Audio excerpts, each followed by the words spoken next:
Ciao ragazzi, my name is Anthony. Welcome back to Motta League headquarters, Motta League HQ, as we bring you the realest, the best, all the drama and the mayhem from Matchday 28.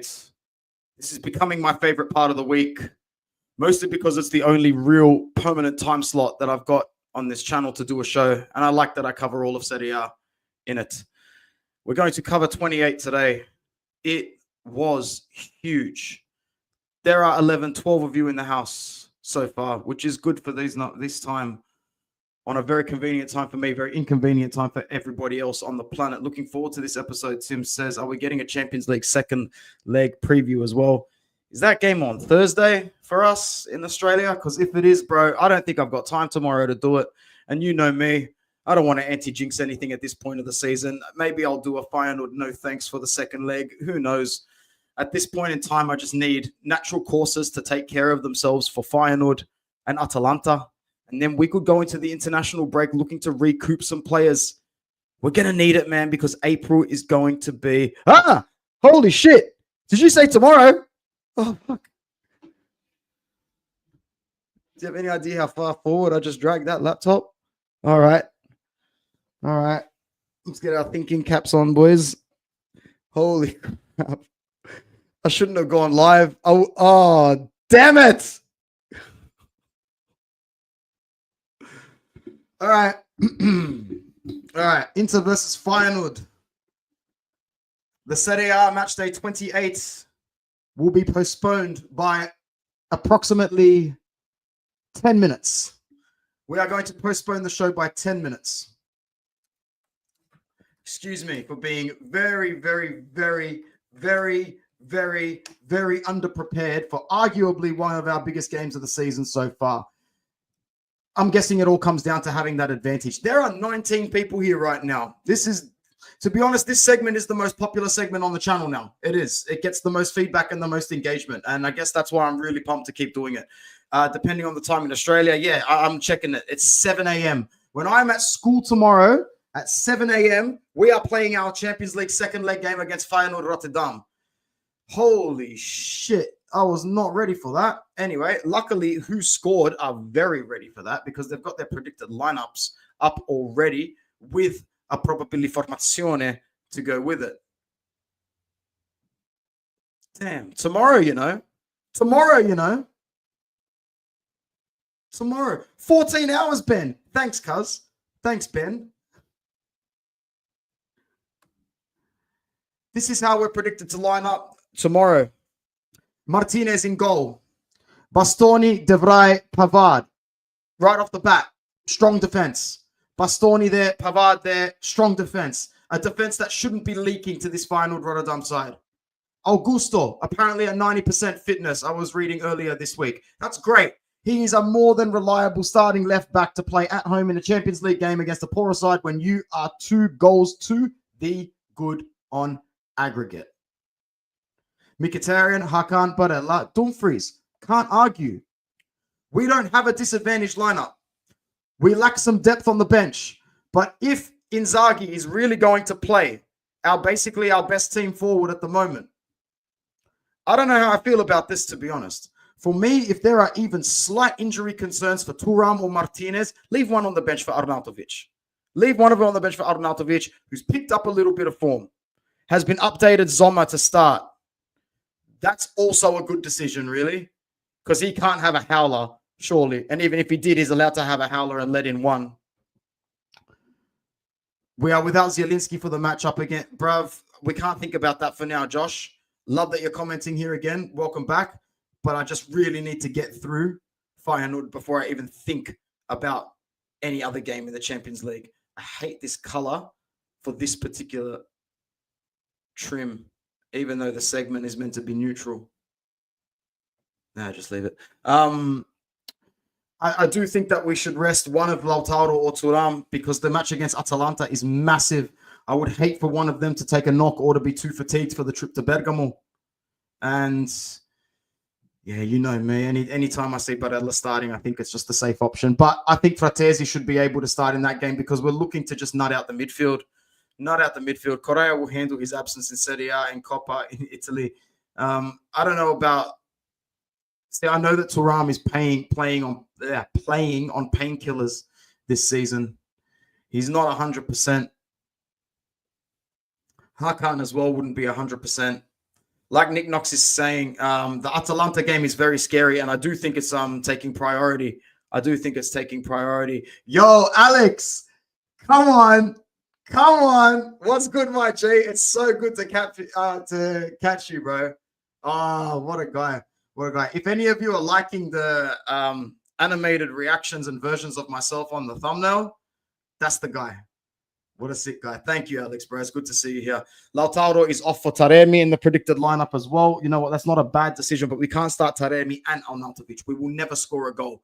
If we were up 3-0, we could do that, but not at 2. One of Martinez or Thuram still needs to start this game. You can't start Taremi and Arnautovic. You cannot start them both. We can't go into halftime 1-0 down. F that.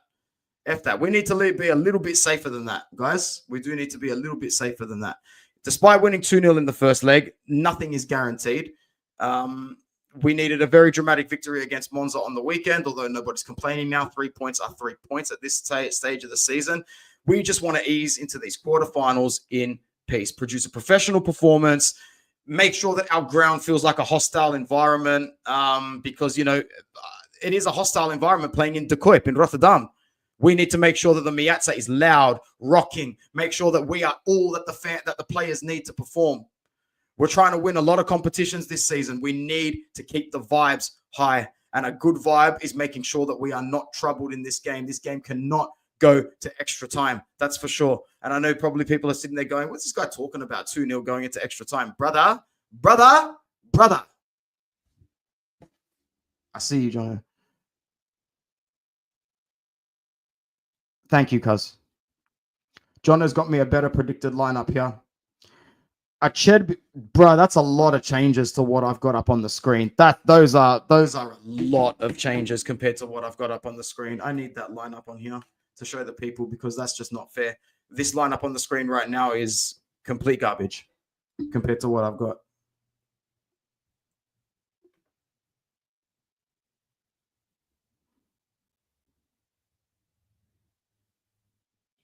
Cheers, John. Legend.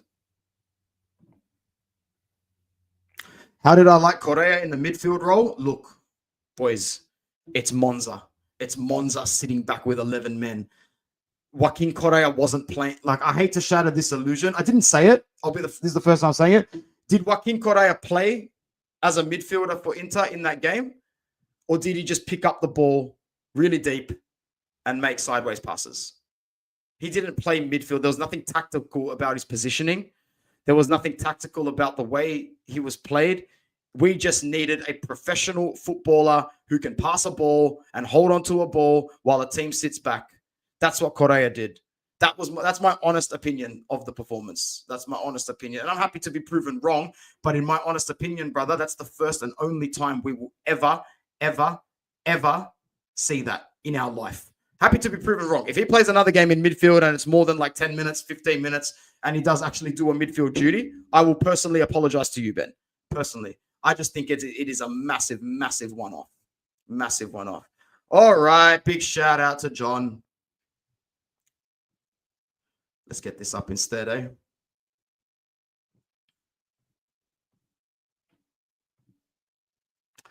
Sommer at keeper, Acerbi, Pavard, Bisek at the back. Look, Bastoni is 1 yellow card away from suspension. However, if there's someone that can check this for me now, only because I've got 95 tabs open, does the yellow card rule still die in the ass before the quarterfinal stage of the Champions League? I don't know if you guys remember, but a few years ago, up at like 3 years ago, 2 years ago, I know for a fact that the yellow cards reset at the quarterfinal stage. If that's still the case, can someone let me know? Because it would be awesome. If not, I get why Bastoni is being rested here. Lautaro and De Vrij didn't train yesterday. Chala is a question mark. Maybe Inzaghi doesn't want to risk him. Like I said a couple of minutes ago, I don't want anybody who's got a knock playing. I don't want anybody who's 70% playing. So this lineup looks better to me. Sommer, Pavard, Acerbi, Bisek, Augusto, Mkhitaryan, Hakan, Fratesi, Dumfries, Thuram, Taremi. That team should be more than enough to play, not only beat Feyenoord, but play on the front foot at the Piazza. I hope the approach to this game is do not sit back even remotely. Do not sit back at all. Take this game to Feyenoord, assert your dominance, and we should win the game 2-1 or 1-0 or 3-1 or 2-0 or 3-1 or 3-0. Did I say 3-1 twice? Possibly. Sit back and play like we're just trying to crawl to the quarterfinals. That's where the anxiety is going to creep in. You take it to these guys, the very least you end up at the 77th minute, 0-0 or 1-1 or 2-2. You're not going to be losing. You sit back and play like bitches and let Feyenoord take control of this situation. You could go to the 70th minute 1-0 down. It's more than possible. Take it by the scruff of the neck, assert it, win the game 2-0, 3-0. Everybody will be happy. I wish we had Darmian to give Dumfries a rest. Darmian in this game would be awesome. That's exactly a Darmian game. We cannot lose Denzel Dumfries at the moment. Alex says, man, I'm shocked there's no hype for Bisek. Been loving him this season. I've been loving him last season and this season because I still know he's performing way ahead of his years and ahead of his bracket. But I can see where the amateur mistakes creep in his play. Losing his man, making impulse decisions, bad touches. But that assist for Hakan and the way that he handled it in the press conference later, going, I thought about shooting, but it would end up in the stands. I'd much rather let Hakan shoot. He's one of the best. Fabulous. Gabe, what's going on, brother? Forza Inter, let's go. As always, rotations are not an issue with me. Prefer to rotate whenever possible for the good of the season. Look, if this lineup starts and we win and we go through, which we should, we're really going to be looking forward to Atalanta. I hate international breaks, but I'm fiending for this one. We are fiending for this one because April is going to be a son of a bitch. April is going to be very, very tough for Inter. Tougher for Inter than almost any team in the world. We can look into that a little bit later. I guess so, because he didn't even message me a few hours ago when I scheduled it, and that's unlike him. So maybe he's had an early night, or maybe he's just holding Serbian mafioso meetings. One of the two. Anyway, that was great. Nice little preview. I bet Feyenoord are paying something stupid to go through to the next round. Oh, what's that, Anthony? Check? Yeah, why not?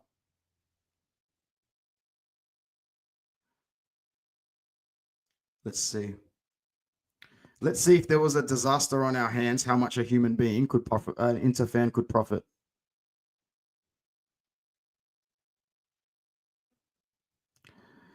To qualify for the next round, there's not even a market. Oh, yeah, there is. $67.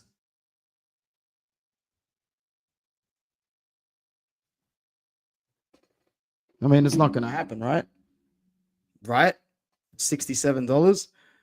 Thank you very much, Tim. That's very, very, very nice of you. I really appreciate that. Let's appreciate some Serie A. Let's appreciate Matchday 28 for what it was in all its glory. Why? Who won? We won. Who didn't win? Other teams that we don't like. Who won but still looked poor? Other teams as well. Who didn't win? Lazio. Shit go for Lazio. Real shit go for Lazio. And that's probably because there was that little bit of a monkey on their shoulder of, hey, Juve dropped the points. They dropped the big points. It's up to you now to win and get fourth spot back, but they couldn't do it. They couldn't do it. And what a shame. What an absolute shame for them. What a not shame for Juve, who basically escaped because of that right now. Anyway, I haven't seen the highlights yet. So as usual, I get to do the exciting thing and tune in.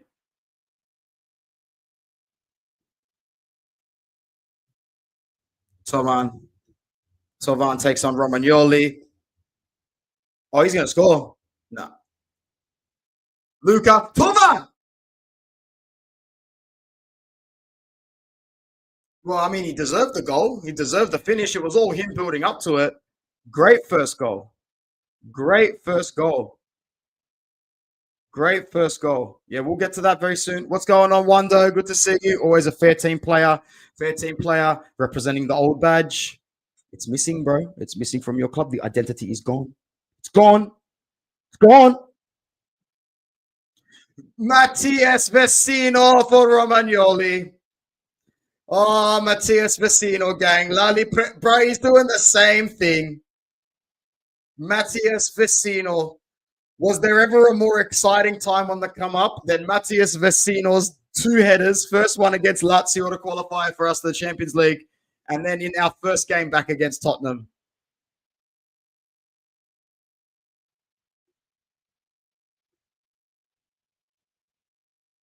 Christensen. Oh, Luca gets close there. How bizarre was that penalty drama? Man, pretty intense first half. There was a lot to look at that first half for Lazio. Noslin. What a tackle.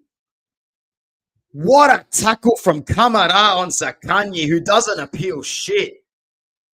Just knows that he has been clean done there. Shakes his head in the meantime. What a tackle, bro, on Zaccagni from Kamara.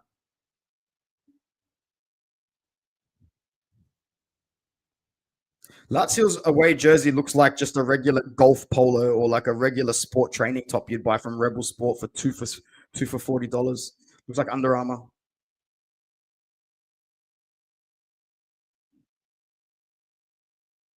All right, both of them still unbeaten in a while, which is pretty good. But at the end of the day, drop points for Lazio in that situation because they had a golden opportunity to go fourth, and you can see it on some of their players' faces. They're not happy, not too happy with that. Oh well, they'll recover. They've got some good players, bro. This resurgence under Ranieri doesn't need to be studied.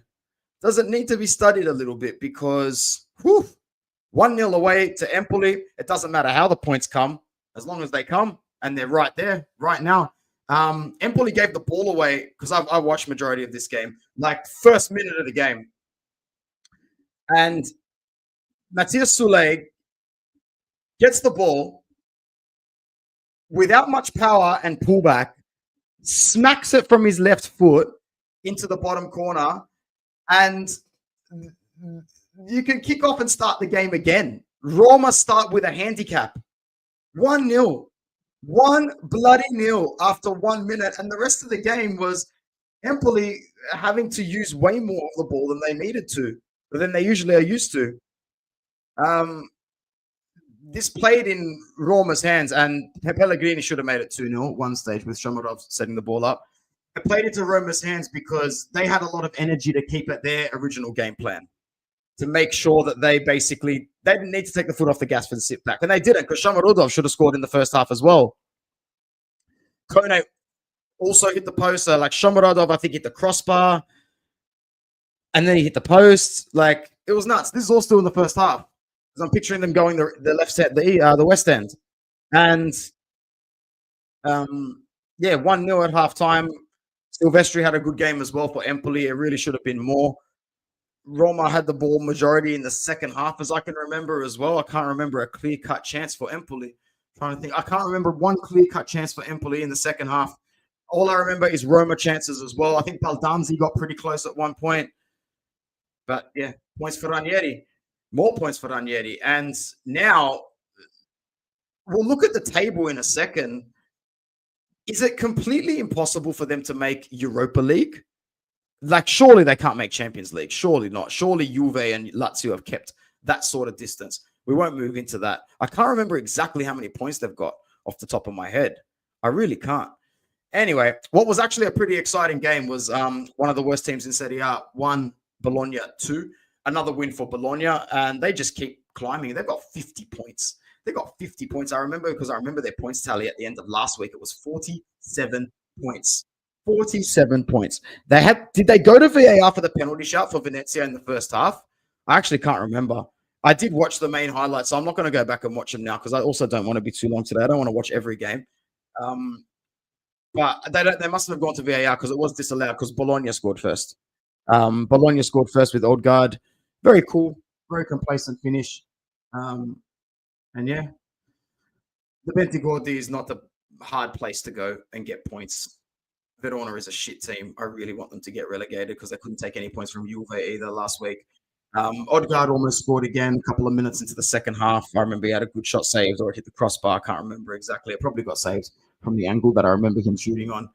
I don't see why Bologna shouldn't be really happy with the amount of players that they lost last season. Vincenzo Italiano's done a great job. He's done a great job. Second yellow card for one of the Venezia players. I think it was Valentini. Valentini, the Argentine, gets his second yellow card, and that's all she wrote. That's all she wrote there. I'm surprised Bologna didn't make it 2-0 before then. They still had to wait a fair bit. I think we're looking at like the 81st or 82nd minute that they made it 2-0. And once they do make it 2-0, even though that it's over, I was surprised that Venezia were able to pull one back. The Monza's shit season means that Venezia have gotten a free pass at not being cellar dwellers. They, in my opinion, they are the second worst team in Serie A. Because I know I didn't pick Monza to get relegated. No way. I know I picked, who was it? Verona, Venezia. And the more I think about it, the more it had to have been Lecce. I think it was Lecce. I'll find the footage eventually, but it had to have been Lecce or Cagliari out of spite. I don't see myself picking them out of spite.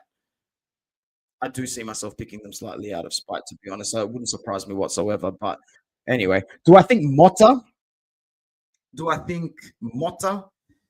is regretting leaving Bologna? A little bit of yes, a little bit of no. The job that he gets at Juve is always going to elevate his career, right? But even he wouldn't have been prepared for the sort of pressure. You know, the more I look at it, the more they really are the Manchester United of Italy. They really are the Manchester United of Italy, as embarrassing as it is to say. I can't believe I'm saying that. They actually are. They are actually becoming and in a couple of years, they could really, really look like it. It is embarrassing, but Thiago Motta, just to focus on him, there's still a chance for him to qualify for top four. That might be enough to save his job. And if it is, he gets to go again. And next year is a new season. But yes, it's funny. Parma versus Torino up next, a game where I actually have not seen the highlights. So we get to jump in to a highlight reel of that game. Let's do it. I'm excited for this one. 4 goals. Let's go. I'm telling you, Serie A's deal is weak. 2 minutes, 32 seconds for highlights. They can't go above 2 minutes, 35 or 2 minutes, 40. I'm telling you. Valeri shoots with his left. Wide.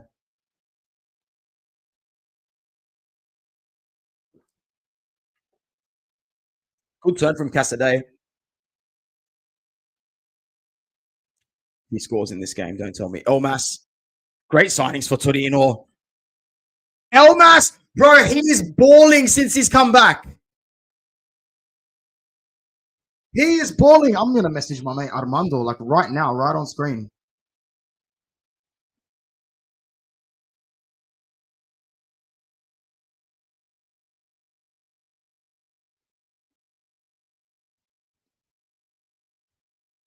Elmas is still a baller.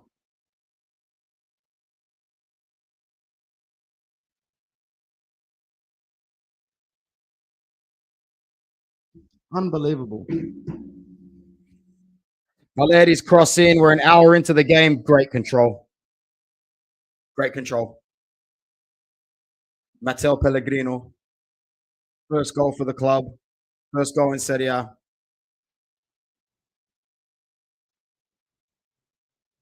Failed to clear for Parma. Vlasic, great work. Lucky touch. Adams, goal. 2-1 for Torino. This would have been a very good 3 points for Torino. They're starting to put together a little bit of depth here. Could be a little bit of a wild card shout for a European spot next season. You never know. They could pull a Bologna and maybe grab a Conference League spot. Pellegrino, oh wow, he's got 2 goals. Well done. Great impact. Oh, he looks strong making that header, doesn't he? What a beast. Horrible marking, nobody there. But still, that's great work. Great work for him. Good goal for Adams as well, who is having a great season. And I really do like him. I like a lot of this Torino squad. I even like seeing Jan Caramo play with a lot of freedom with them as well. You know, they are still a little bit of a cagey team, but no, all for them doing well. Nico Paz, but hopefully these rumors of Inter negotiating with Nico Paz being at an advanced stage are true, because yeah, it would be, I don't know, man. It would be very, very important. Bro, have I watched the wrong game for a second before? I hope I haven't watched the wrong game. I feel like I've watched the wrong game. Did I just look at an old game's highlights? How could have that also been that game? I had a bad feeling I'd seen that game before and I was talking about the wrong game. I was talking about the wrong game in my head, I think.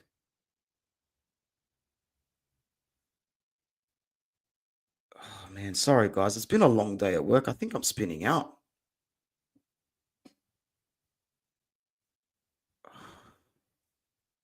Don't ask me what game that I was thinking about, but I'm pretty sure I was talking about the wrong Venezia game just then. I was talking about a Venezia game from the last match day. That's never happened. And I don't even think it was the last match day. Or what the fuck was I just talking about, man? Anyway, it'll come to me back. Or was it just Verona? What am I talking about? It was Verona. Sorry, I was absolutely spinning out for a second. I thought for a second I had just spoken about Venezia and a game that they'd played against another team, because I knew that they played Cornwall this week, and because Cornwall got the penalty to score their first goal, but everyone was talking about Nico Paz again. And like I was saying before, I really want these rumors to be true about Inter because he's a really good player. And I need to update my knowledge about the deal that's going on with Real Madrid because I know that they've got most of the rights and ownership over him and they won't want to let those go. Real Madrid are not a player that relinquished that. 1-1 was the score, Como and Venezia, by the way, a game which highlights I did catch. But there's no need to discuss it too much. The Como Stadium's just beautiful, but I remember watching the game and thinking this is one of the most beautiful stadiums I've seen. It really is. Just the view with the everything behind it and the old school stands are fantastic. But yeah, I'm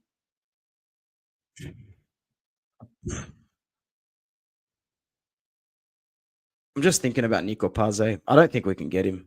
I really want him, but that's the thing. I really want him. We really, really need Nico Paz because he would be a great player to take the minutes off Mkhitaryan. And he's a little bit of a versatile player as well. He can make shift as a fair bit of an attacker. We need that depth into attack if we're going to let players like Correa, Arnautovic, and Taremi leave. But at the same time, it does look like a deal that's looking tough because I expected a little bit of more momentum today. Funny guy. But I don't think we're going to get him. I think it's going to be a little bit out of our reach but he would be a player that solved everything. But anyway, Como will actually leading the game 1-0 right up until the last gasp penalty for Venezia. And that must have just broken them, man, because those home fans were so close to 3 points. And I just remember their reaction when he's brought down. Like, it's like they're just like looking at it going, I cannot believe it. Last second, their fans it's as an Inter fan, you understand that last second heartbreak and what it does to you. And when the penalty goes in, you can actually see him as far back as almost the water. Really upset. Cornwall, like I've said in recent weeks, are not going to be relegated. Even if they don't collect that many points between now and the end of the season, they're just too good in general to be relegated compared to some of the poorer sides this season. So at the end of the day, sucks to be them for not getting the points, but they will survive. Sucks to be Venezia a lot more, who, look, I know I've spoken about them earlier in the show when I've thought about a different game. So someone will pick up on it and remind me, and I hope that you do, because I've missed something here. Anyway, they've gotten a free pass this season because Monza are last. Venezia should be fighting for last, but they're like 2 games off last at the moment, and they're still only about 5 or 6 points off off getting out of relegation. So it's still very much a possibility. That point is big for them. Como, on the other hand, have got nothing to worry about. 3 points dropped there for Venezia could have spelt some trouble. But at the same time, until the likes of Lecce, Empoli, Parma start performing well, Verona included in that bracket, Venezia's still got a chance. Nico Paz. Let's look at the latest headlines, actually. Nico Paz to Inter. Says that we've gotten the green light. What does that mean? I hate bullshit statements like that. Gentleman's agreement. Golden handshake. Green light.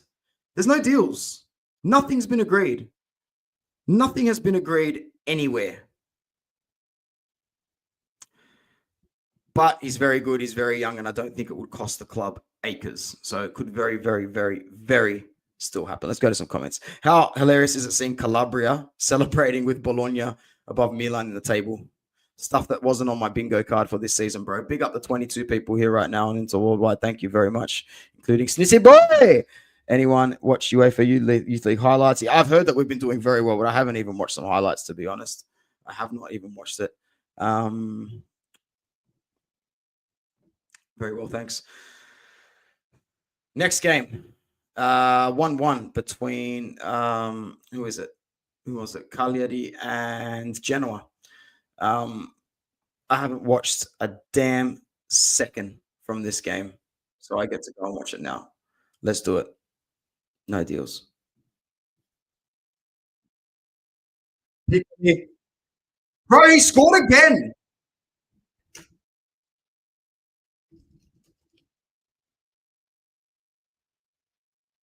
Oh, he's offside. Suck shit. I mean, I feel sorry for him because I like him. I actually like him. I like Roberto Piccoli. I like Roberto Piccoli, and he's always had a knack for scoring, but he never scored as many goals as he should have. But he's got 7 goals this season, mate. So he's been on loan. He's been on loan from Atalanta for about 6 years now. It's been a while. They've done a great job increasing his contract and making sure he doesn't go, because when he's going to go, he's going to go. Or next season, he'll go back to Atalanta, and then they'll build him up and sell him for profiteers. Profiteers. Deals. Talking about deals, Snissy boy, talking about deals. Watch the deal Atalanta pull for selling Piccoli in about a year and a half, 2.5 years' time. Big, big money. Big money. He's going to be good in their system eventually. I'm a little surprised it's taken him this long to get integrated, to be honest. Homan goes near post, nothing. So Piccoli, no goal. Bert. Clear it. Bro, Yerry Mean is shit. Oh, Ekator can't hit it. Piccoli's through. No, he's not. Oh, what a ball. Viola. Piccoli goal. It's all Piccoli. That's all Piccoli. What am I telling you? What am I telling you? Get in on this guy's stock. Get in on this guy's stock. Scamacca 2.0, bro, except he's going in the other direction from Atalanta. Piccoli almost hits the target. Patrick Vieira, what a job he's doing. What a job he's doing. I think he's doing a good job. I want to see him coaching Serie A forever. Not forever, but you know what I mean. Genoa nowhere near a relegation fight after coming back up. Good to see you, Amy. Miretti. Cornet. Very, very quick. Very quick in the second half for Cornet to equalize for Genoa.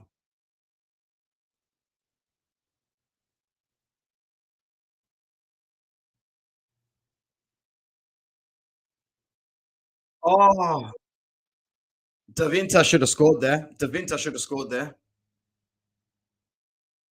All right. Now, this one was almost embarrassing for Milan, wasn't it? It actually was. It actually was. I've only watched the highlights once. I'm going to go back and watch these again. Not like they're long once again, Serie A, and they're poor rights. Hey, Raven, what's going on? I've heard Taremi has been playing injured and on painkillers for 3 months. Yeah, bro, and Turam. And it wouldn't surprise me if other players have as well. Hey, Zio Amo. Bro, we did a little segment on Torino and Elmas. Oh, he's still got it, mate. He's still got it, doesn't he? A lot of Armando's predictions this season came true, like Milan struggling, borderline mid-table.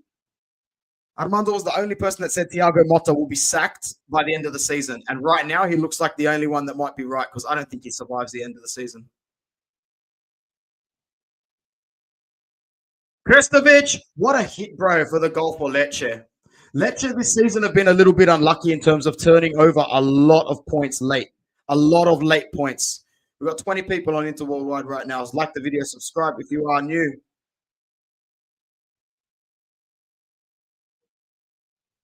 Good equalizer.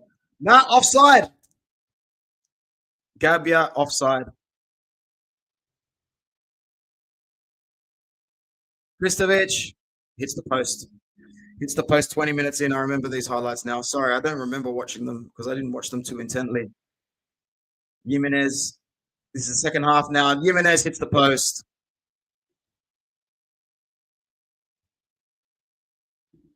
58th minute, Lecce on the break.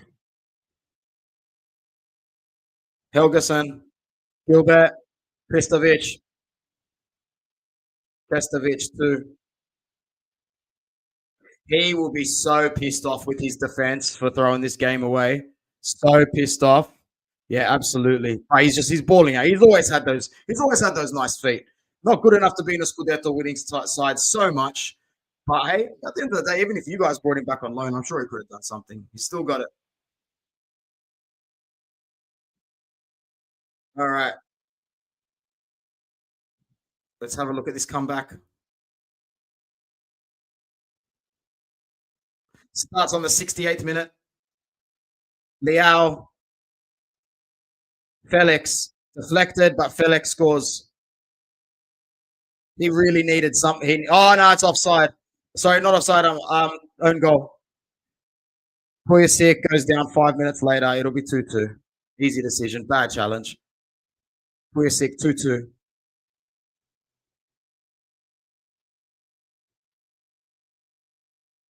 And then in the 80th, so it wasn't even last minute stuff. Leao, Pulisic. I mean, that's a very simple comeback. That's a 13-minute turnaround. And Lecce, that's the story of Lecce's season, bro. Those 13 minutes right there, Lecce and Parma have bombed some horrible points this season. Some horrible points this season. And that 13 minutes really explains a lot. In terms of Milan and where they're sitting, mate, you know, they're still, I think, 9th on the ladder. Pulisic has borderline saved Conceição's job there. We'll go to the ladder at the end to just see how far they are off a top 4 spot because it's going to be deep. Because you know what else is deep? Bro. Oh, mate. Get your comments in. Let's talk a bit about it. I'll try and say as unconsciously biased as possible. Was this Juve's way of really getting back at Inter for Antonio Conte? Treble winning Thiago Motta? Hoo-wee. It's peak out there. I mean, there are some things that I've never seen before. I've never seen Juve ship 4 at home. In fact, my father was 1 year old the last time that happened. 1967, eh? But more of a focus has to be on Atalanta going there and getting 3 points because it keeps them in 3rd position, 3 points off the top with a fixture at home against the team coming first. This is set up for Atalanta to be joint top of the league going into the international break. In fact, I think that with these 4 goals, they might have just overtaken Inter's goal difference. I haven't looked at the table that closely yet. I can't wait to see it at the end now. If that's the case, I hope that Atalanta are saying in the locker room, 3 points against Inter puts us top. You know why? Because I want Atalanta to throw it at us. I want them to think they can win because Inter handles teams best when they come at us hard. You come at Inter hard, we are going to perish you, bro. We are going to put you in the ground. If you throw your sink at us, we will wash it with detergent and bleach, cuz. Come at us, Atalanta. Don't give us any respect. Don't give us any respect. Think you can beat us. Know you can beat us so we can beat you. All right. What a game. What a game, Butts. What a game. The thing about all these goals is that they're highly avoidable if you're Juve, in my opinion. Like, just off the top of my head, they're highly, highly avoidable. I'm not going to go and watch the highlights again. The first goal with the McKennie handball, that's going to be given 9 times out of 10 in most leagues in the world. Lookman comes off, it's his chest. It doesn't come off his arm. I've watched every replay. I've watched all the angles. No one can convince me it's come off Lookman. And no one can convince me that it doesn't derail the position of the ball for McKennie and Juve's favour. Retegui, 1-0. Juve have just identified who they're going to spend 45 million on next when Vlahovic leaves. Retegui will probably be the next failed project at the club. Did anyone see how good Cuadrado paid? Oi, but who saw Di Gregorio? I know he shipped 4 goals, but he keeps them in that game hard. It would have been 6 if it wasn't for Di Gregorio.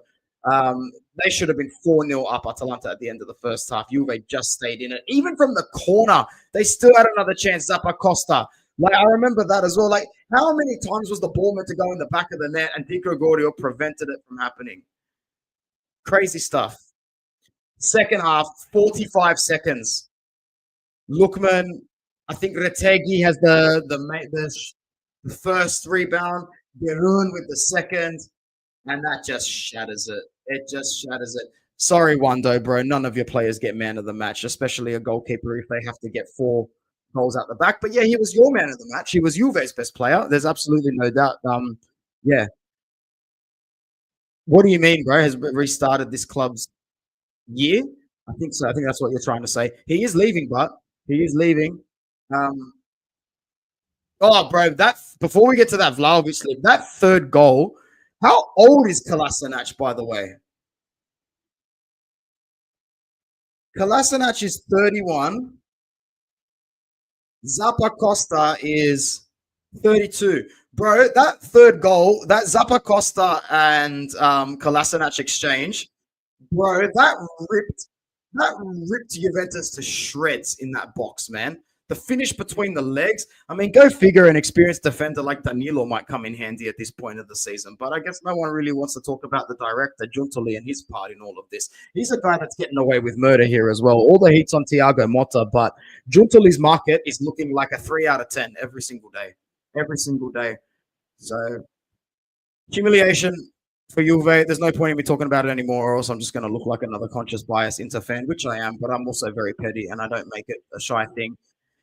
Reflection needed for Juve. This is usually around about the time where they would go on a run of like 4 or 5 wins here.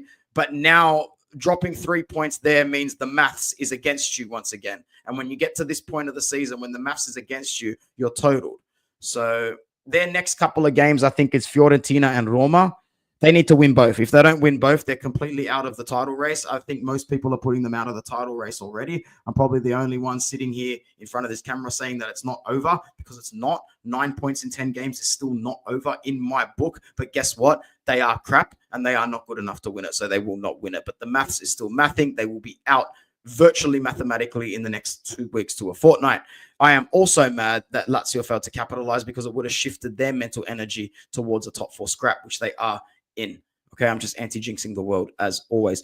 Giuntoli for me shouldn't receive that much criticism, because most of the players he's signed are big for big teams. Okay, fair enough. Like, you signed Kurt Miners, you signed Douglas Luiz, but at the end of the day, other teams would want. That's fair enough, bro. But at the end of the day, he also took a very long time to get these deals in, when he had a lot of time to plan for it. Also, I think his handling of the Bremer situation and getting Danilo out and his makeshift centre backs, like Lloyd Kelly's not good enough for Juve. Renato Vega won't be good enough for Juve, even when he is fit.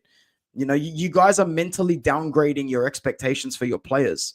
You need to think about who wore that jersey for you in the past. Because right now, there's like one player on your team that deserves to wear it, and it's Federico Gatti. And at the end of the day, he's making himself look good because he's around poor players. He's not that great. He's really not that great. Sorry.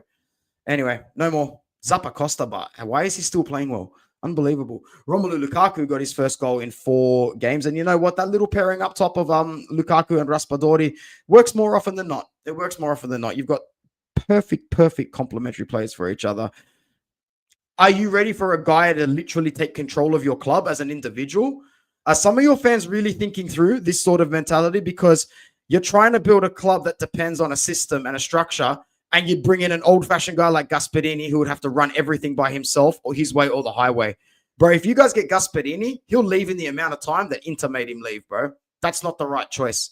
Also, you have literally just bought players, hundreds of millions of dollars worth of players, for a progressive, ultra attacking, fast-paced press style team. You can't go back to an Atalanta or a Conte model. You can't. You'd have to buy 200 million more. You're trying to do a project here, which is why if he finishes Champions League top 4, you're probably going to have to keep Motta, bro. It's cost feasible. Make sure you ask yourself every question before just saying, oh, Gasperini in for Motta, because you said Motta in for Allegri, and look how it's gone. This is what happens when you restructure properly. I'm not surprised that you're in this position. It would pay better to give Motta 1 more year. But like I said, at the start of the season and every week since, they will not be patient in Turin the same way. No, I'm not. But maybe on the pressing point, maybe. It's not, bro. A manager like-for-like switch, Motta for Gasperini, would completely rock this team to its core. The only manager that guarantees you guys progress with more points is building something here at Napoli. He's not leaving. He's not leaving at the end of the season like everybody says. That's just the media putting it out. A friend like Armando has told me, Napoli's building a project with a sports center, with a training facility and an academy in which Conte and Oriali might be heavily involved in. Is that the sort of deal that Juve can offer Conte besides a sinking ship? I don't think they can offer Gasperini anything besides a sinking ship. The thing about Gasperini is that he's always wanted to coach Juve. He coached your youth team, Mondo, if I'm not mistaken. And he is a good coach. So you know what? he might be able to get more points than Thiago Motta is, because right now, Motta's just dropping the sort of points that Allegri was dropping last season. So let's go back to Napoli, who maintain pace with the top with their 2-1 win. Good win for them. Very good of them to go 2-0 up in a very tough game against Fiorentina, who, you know, it's very bad form from them at the moment. They need to do better. They're coming into the back end with 3 points in their last 15 in Serie A, if I'm not mistaken. And it was against bloody Lecce. You know, they dropped their game against Verona. They've dropped their game against who else? Who else did they drop their game against besides Napoli and Verona in the last 5? I can't think that far back. It was another shit team. They had a really easy Como. They had Como, Lecce, Verona, and they bagged 3 points out of 9. 3 points out of 9 there. That's crap. Moise Kean is being a little bit starved at the moment, although he's still like what, second top goal scorer of the season beside Retegui or something like that. Anyway, Wando says, Atalanta are one of the best attacking teams in the world. Motta scored less goals than Allegri. Retegui is up there with Lua and Kane. Retegui. Yeah, wow. Well, he could be another player that you guys overpay for. I brought up Primavera team because Zielinski got injured, but Ella needs rest. Mickey hasn't been convincing. Fratesi been on the painkillers. We need young guys to be brought in. 100%, man. As long as we've got bodies there to go, we absolutely need. Giuntoli is overrated. He was the contract guy at Napoli, not the scout. But he has not someone who is able to scout talent, and he has no Napoli scouting crew. Facts. But yeah, we are going to be thin. All right. Well done to Napoli. They keep the pace very, very close. Conte is doing a good job, but at the end of the day, I'm going to maintain what I say. Now that you're in this position, it would be a failure to not win the Scudetto for Atalanta or Napoli, because Inter's fixture congestion is getting to an unfair stage now. Not really unfair. You know what I mean by that. You got to be in it to win it. But you won't get an opportunity like this again to take a Champions League from a team competing on all fronts. I'll say that once again, because even that made sense to me. You won't get a chance like this to take a Scudetto out of a team competing on all fronts. Fiorentina need to improve. I already spoke on our match day reaction, so I'll keep this one short. What a comeback. Is it the sort of comeback that screams champions? No, for me, because you shouldn't have to come back like that against Monza.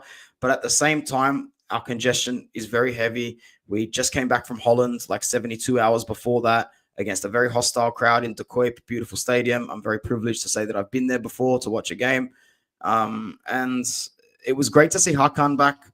We needed his injection of quality. Great assist from Bisek for the second goal, the equalizer. Lautaro Martinez with the own goal, being able to pressure that defender. The defender goes backwards and Lautaro comes forward. They have a clash. If you are a fan of the Marotta League conspiracy, you would say that it's a foul on Lautaro. You would be wrong. It's called football. This is what happens when an attacker goes to head the ball and a defender travels backwards and they collide with each other, but it comes off the defender and goes in the goal. It's called an own goal. It's called an own goal. And 99 times out of 100, that would never be called a foul, because I also listened to the refs discuss it. And then I read articles on different former referees and their opinions. Not a single former official or current official thought that that should have been disallowed. Not one. Not one.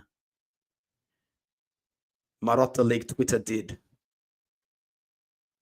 We are here for it at Marotta League HQ every Tuesday, 4:30/5:30 approximate Sydney time. If you enjoyed today's show, like I'm sure you did, like the video, subscribe if you're new. More importantly, keep the engagement coming. Leave those comments. I reply to each and every one of them, and I'll continue to do that. Keep an eye on the channel because I brought them here. The next couple of games, I'm going to, if I remember, you guys know I'm very forgetful. Like I say things and then I just forget, and then I do them months later. Start doing correct score giveaways. If you can guess the correct score, I used to do this a couple of years ago in the WhatsApp chat. If you can guess the correct score and Inter win, I'll send you something. I'll send you some playing cards, send you some collectibles. Shout out to my friend Adam from Melbourne for sending these over. Take them for your kids, your nephews, your nieces. Take it for anybody. I don't care. Just take them. And let's continue to build this community. Thank you very much to everybody who popped by today. Most respect goes out to Wando. Why? Because we always acknowledge the rival fans who come in here respectfully. And Wando did today, so he gets the MVP award for today's match day review. Shout out to my brother Armando. Nirak has an interesting comment here to finish off. Did you know Juve and Atalanta have played the same amount of games as Inter until now? Is that true, though? Yeah, it probably is, actually. How many do you stand to play until the rest of the season?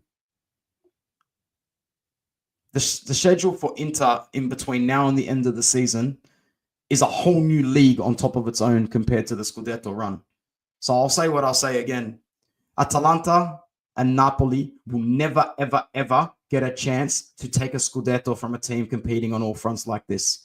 And you can bookmark this right now. If Atalanta don't win the league this year, they will finish outside the top 4 next year as Gasperini leaves. If Napoli don't win the league this year, I'm sorry to my friend Armando watching, they will finish 2nd or 3rd again next year when Conte has European football. But that's just my opinion. It's my opinion. You know what? Maybe you're right. Maybe I'm wrong. We miss you, Armando. I'm sure we'll link up soon. Keep doing inspirational things and keep letting me know about it as well. All right, guys, that's it for me today. Time to go and have some dinner. Time to chill with the family. My name is Anthony. Thank you for watching Inter Worldwide. I will be back for Matchday 29. I will also be back for some post-match Feyenoord content. Forza Inter for that, yeah? Come on, man. Come on, man. We've got a Champions League game in 13 hours. 13 hours we're playing Feyenoord. Let's go.